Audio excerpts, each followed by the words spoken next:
if there is such a thing as mental health care, and obviously there is, then there must be such a thing as a model of what mental health is, also very obviously. And yet, even though that does follow very logically, my feeling is that there is no clear understanding at all regarding what mental health is or could be. It's one of those things that it's so very easy to assume that we know what it is, and that we assume that everyone else knows what it is, and everyone else assumes that we know what it is, and we all assume together that we know what it is, because of course we do. Mental health, we all know what mental health is, or we think we do. But when it comes down to it, there are very good reasons for suggesting that we've never actually bothered to look into it at all. Superficially, maybe, but we've never, it's not a superficial subject. Mental health is far from being a superficial subject. It is as profound a subject as there is, as it is possible for there to be. Nothing could be more profound than the subject of mental health, because that's the same thing. Talking about mental health is the same thing as talking about what it means to be a human being. And we can't trivialize that and give a quick and easy answer to that, even though we do, of course, but that isn't really doing ourselves justice. And it's interesting that the type of a world we live in, the type of a world it is that we live in, is a very unreflective world. It's not about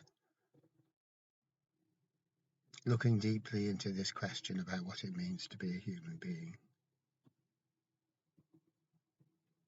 And I don't think it's necessary to back up that statement. All we need to do is look around us and look around at the evidence of the type of thought processes that we do, the type of stuff we're interested in. Look at the type of stuff we're interested in. Whatever the hell it is. I mean, it could be this and could be that, but it's not philosophy. Nobody's interested in philosophy. Very, very few people are interested in philosophy. Now, on the face of it, we could say, well, mental health is when you're not feeling, when you're not suffering, when you're not feeling bad, when you're feeling okay, when life seems all right and there's no major problems, psychologically speaking.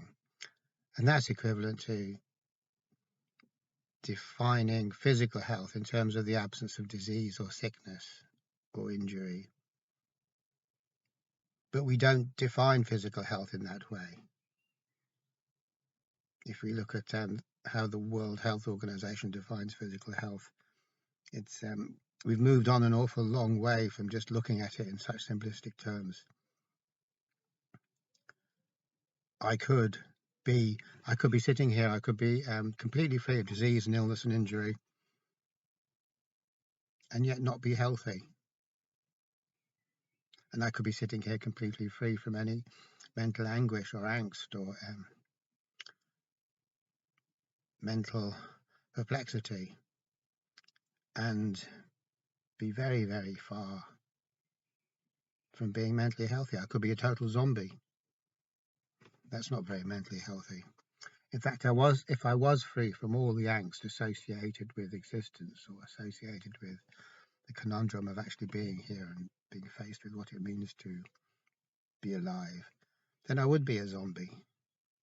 That wouldn't be a right response. It's something's gone wrong there. It's not a deep response. It's a very, very superficial response.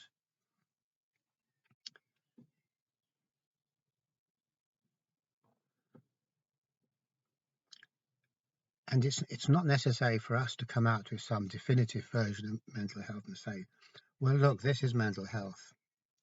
This is what it is, which would be a kind of a fascistic. It's not possible to be objectively definitive like that with mental health. It's not like other things. It's not something that we can see or measure or tabulate. It's a very subtle thing indeed.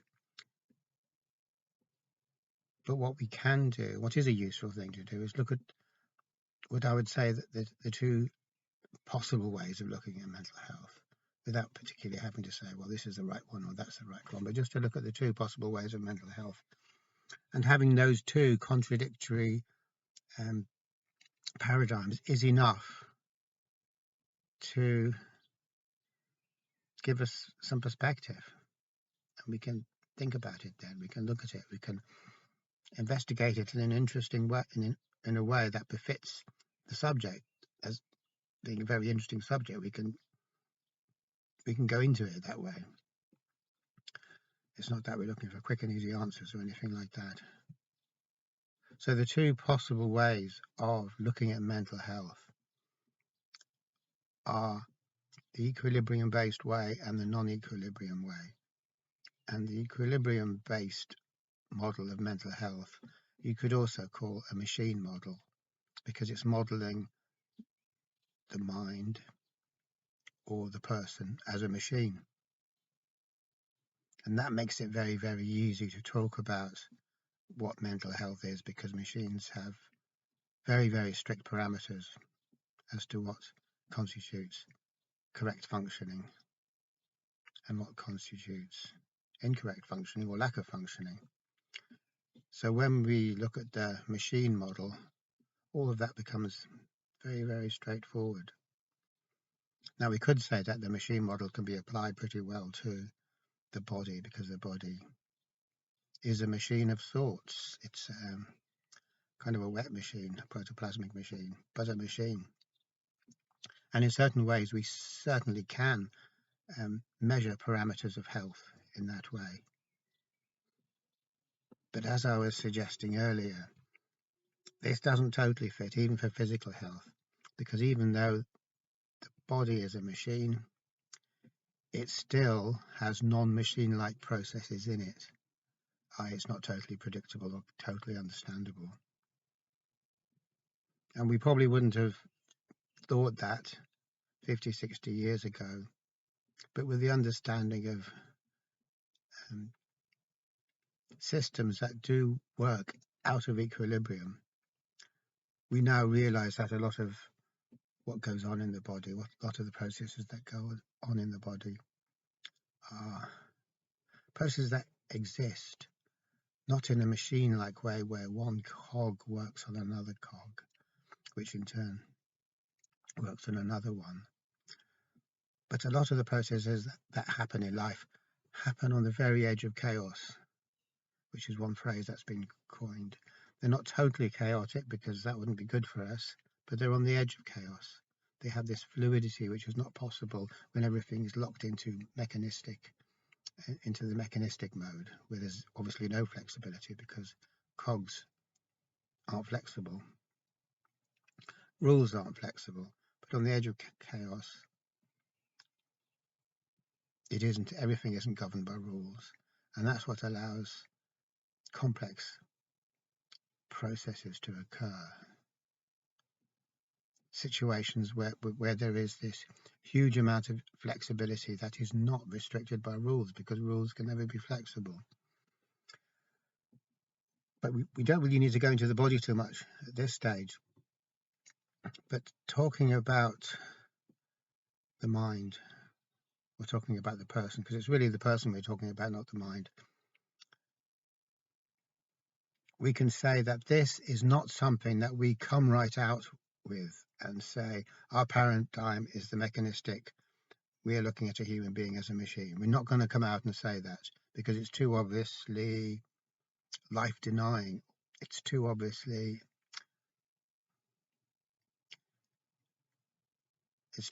mechanistic. So we'll assume it and act on that basis, but we won't come out and say it. I've never heard anyone come out and say it. Some people would, maybe, if they were zealous enough, and some people do. Some people say everything is a machine, and that's one viewpoint. And just to give one very quick example of how we use the assumption that people are machines, or that the psyche is a machine, without really realizing it.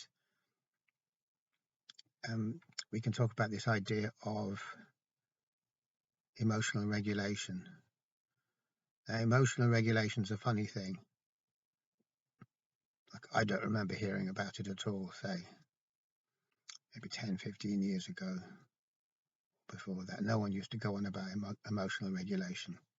All of a sudden, everyone's talking about emotional regulation. A clinician can't even talk about a patient without bringing up, in some context, the point that they're emotionally dysregulated. It seems to cover an awful lot of eventualities. And obviously the phrase has some kind of cachet. It has some sort of power to draw us in, because it sounds like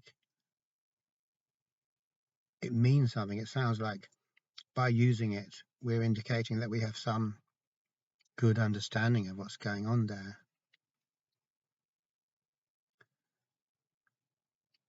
But I can't help wondering where the hell the phrase emotional regulation came from. And I must admit, I'm too lazy to go and research it, because although it's interesting, I'm not that interested really. Wherever it came from, it is, no matter who invented it or where it came from, it's clearly not a scientific term.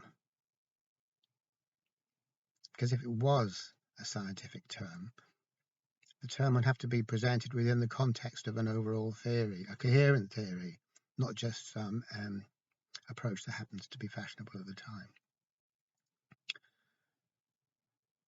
And if the term was presented as part of a coherent psychological theory, that would be fine. You can take it on that basis and say, okay, well, that's interesting.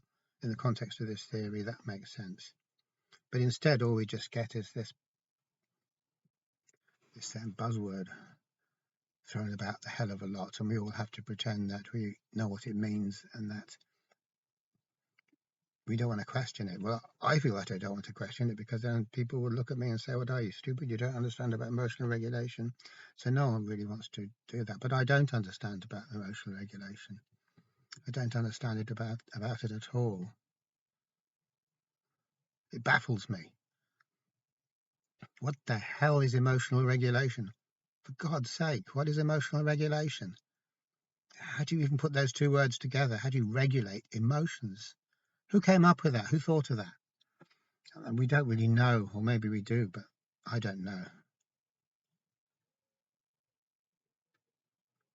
But the key point that I meant to come to there is that this is a machine term, that there is such a thing as regulation. In a house with air conditioning or with central heating, the temperature of the house is regulated.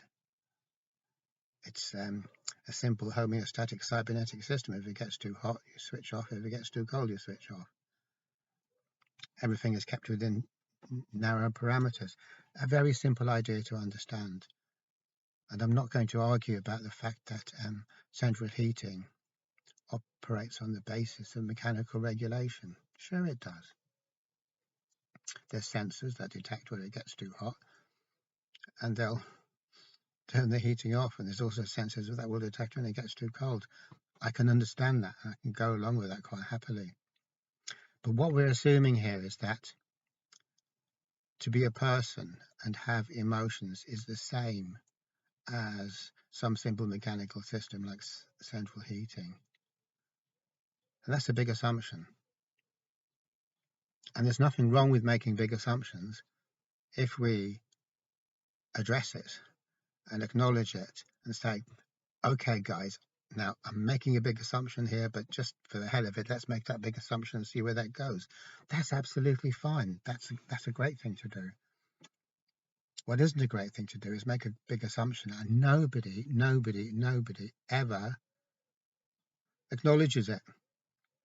Do they know and don't acknowledge it, or do they not know? Probably they don't know that there's a big assumption there, but there is a very big assumption, and the very big assumption is that we are explainable in terms of mechanical metaphors, that we are a machine, that psychologically speaking, we operate as a machine. Now, I'm not trying to say that's totally impossible. I'm just trying to say if we and I know I'm repeating myself, but if we are going to bring that out, we do have to acknowledge the particular paradigm that we're operating within. We do have to acknowledge that. Now, from a totally scientific point of view,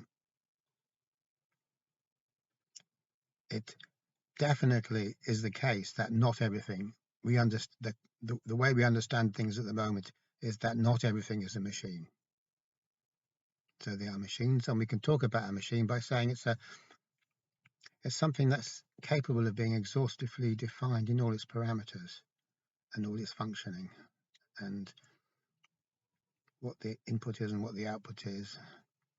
It's totally explainable and describable, and it's predictable. Machines are always predictable. Toasters always toast. If they stop toasting and do something else, something mysterious, then they're broken. Then you have to throw them away.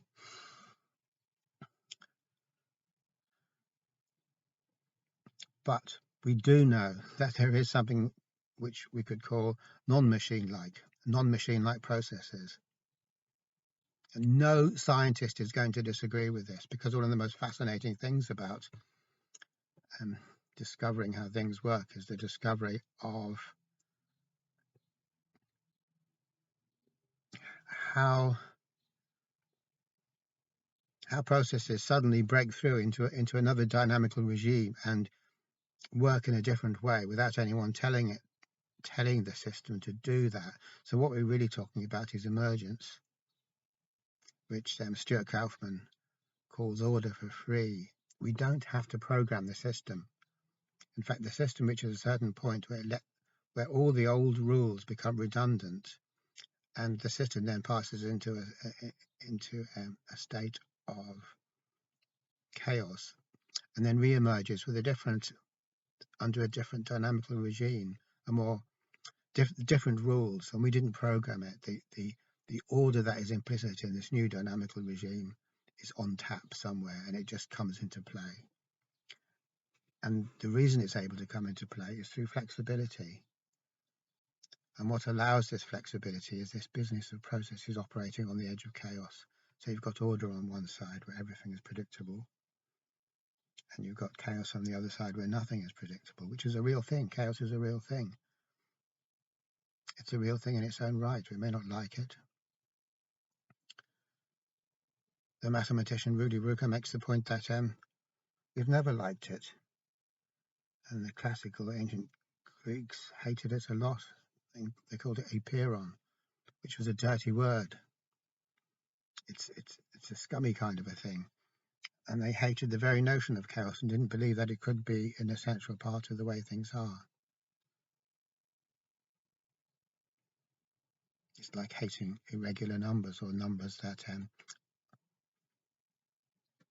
can't be neatly contained, such as 9.4 is neatly contained, but 9.4, 6, 3, 4, 7, 8, 8, 4, etc., forever, which is a number, isn't neat. It's not tidy. The ancient Greeks didn't like it. Pythagoras wouldn't have liked it. But there is such a number, like it or not. We're prejudiced against chaos. Yet chaos is what lubricates the wheels. Chaos is what allows us to jump from one predetermined track to another. And chaos is really infinite possibilities, where none of them have been exclusively defined. And order, what order is where there's only the one possibility that has been exclusively defined, and you can't jump that track because there are no other tracks. And that's what machines are. So if we can have the two things, machines, but also this possibility of jumping out of the machine world into this world where there are an infinite number of parallel possibilities, none of which are any more stated or any more proved or any more indicated than any other, then we have a dynamism involving machines and non-machines, systems that are constantly resetting to equilibrium or constantly seeking equilibrium, and systems that go off out of equilibrium into an unknown into an unknown space that we can't predict or define or measure or anything, because it's moving beyond everything that we know about. It's taking us outside of our determinate mode of functioning. And there is an outside to it. It's just that we can't think about it, or we can't do models of it, or theories of it. We can't describe it, because we can only describe things when we have only the one way of looking at things. If we have all ways of looking at things all at the same time, that doesn't describe anything. It actually dissolves all structures, all descriptions. But the point of saying all this is that what the hell are we doing here, pretending that mental health is all about being locked into the mechanical paradigm, and we're completely ignoring this, what lies beneath a mechanical paradigm, which is really the paradigm of freedom, where change happens in a direction that we don't know about. So it's not change from one known thing to another known thing, from one defined spot or location to another defined spot or location, but it's this change that's bringing us somewhere new.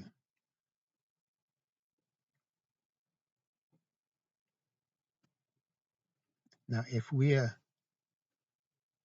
claiming that the paradigm of machines is all there is, then there's no such thing as the new. There's no such thing as the movement into the new. So in that case, we can define mental health in terms of how closely we conform to the parameters that have been set by the machine, how good a machine we are. So that's mental health in machine terms. But if we jump to the other paradigm, we can say that in order for there to be such a thing as mental health, we have to be part of this movement from the known into the unknown, which means that we have to be constantly transcending being a machine. So we could say that we are a machine, but we're also transcending being that machine.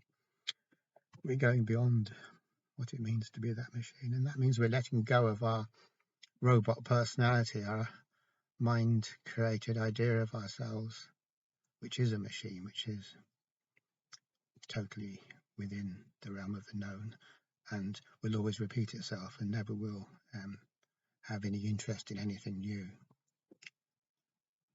So in this way of looking at things, we can say that mental health is actually the movement in the direction of the new, or the unfolding of the new. And if we have that happening in our life, then we're mentally healthy. Our life has meaning. Our life has life. There's actually life in our life. But oddly, we can contrast this, as I did a minute ago, with the mechanical model of mental health, which is actually a model for being dead. It's a model for not being alive, for not actually being conscious. And very strangely, we actually use this model of mental health rather than the non-equilibrium model. Okay, thanks.